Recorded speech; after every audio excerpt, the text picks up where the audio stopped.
And welcome to the Mr. Maple Show. Hey y'all, I'm Tim. Smash that like button. I'm here with Michael. I'm here with Olivia and Alex. And Michael Massery's gonna give his top 5 maples. So I'm pretty excited. They've got some things planned out for us today. Y'all smash that like button. Subscribe to our weekly email. We're MrMaple.com, the family mail order business that ships directly to your door. And we put out YouTube videos every single day. So subscribe to our YouTube channel as well. So Michael, how long have you been growing Japanese maples? I started about a year and a half ago, actually. A year and a half ago. Yeah. How many Japanese maples do you have now? I think after this morning, probably about 60. About 60 trees. That's pretty impressive. So this guy's got a top 5, and we're gonna start going down from number 5 to number 1. 5.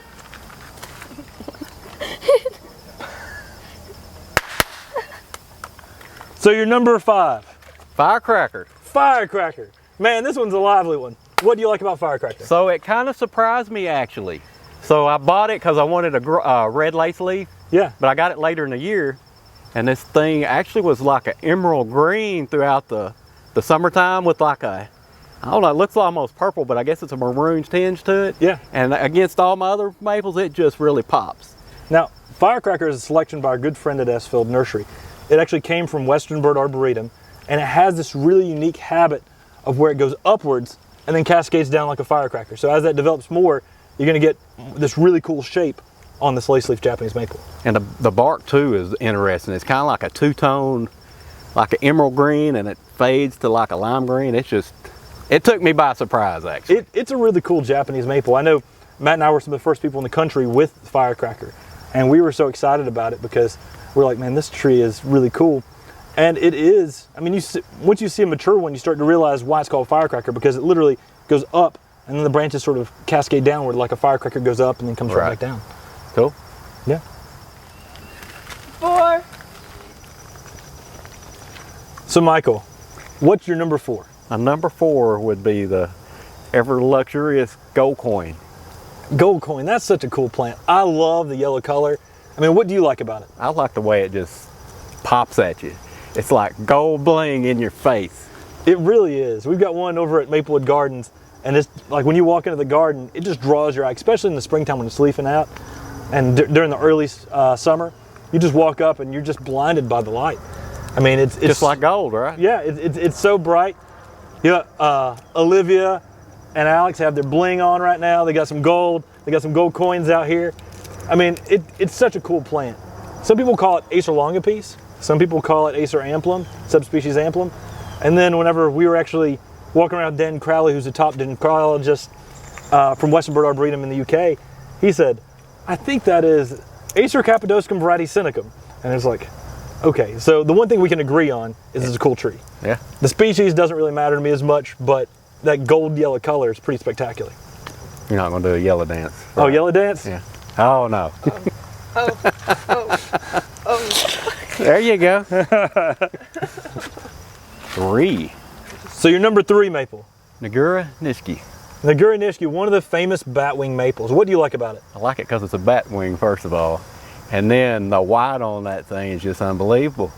It is insane. I mean, it is one of the whitest Japanese maples.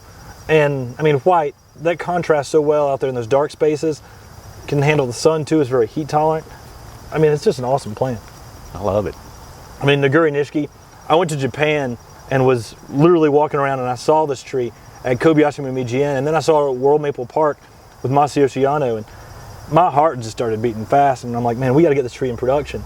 A few years later, Mark Wethington at the J.C. Rouston Arboretum went to Japan, and he was like, guys, have you ever seen this? I'm like, yeah, we got it. We got it in production. So he got real excited.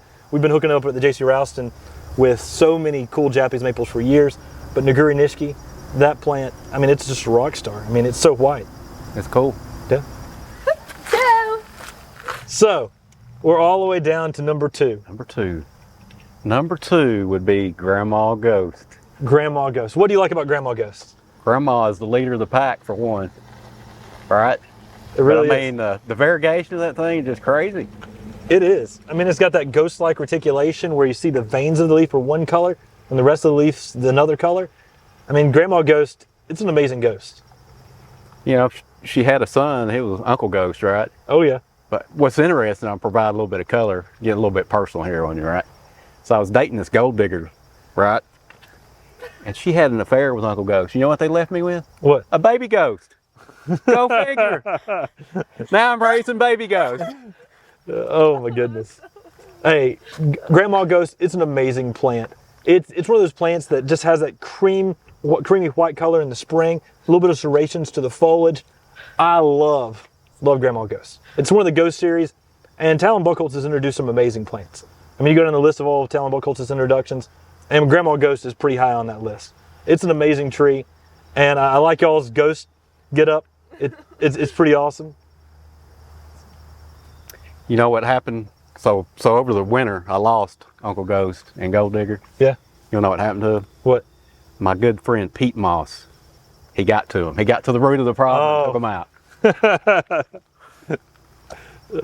And number one. All right, y'all. So we're down to number one.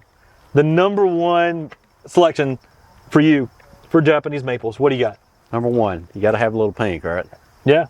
Pink princess. Pink princess. What would life be without pink princesses? You see these princesses here? They're wearing pink. Pink princess was a witch's broom found by Carl Munn at Munn's Nursery on Benishishahinga. And Carl sent us the witch's broom and said, guys, this isn't really my market. Why don't y'all introduce this? And we ended up putting the name Pink Princess on it. I love that plant. What do you like about it? I just the pink pops out there against the green the green. I mean, both of them too. You have to see it. I like it. I mean, I like it a bunch. I think it's a little more stable than Benishishahinga, and it's very weird because it's one of the only variegated plants that's also a witch's broom.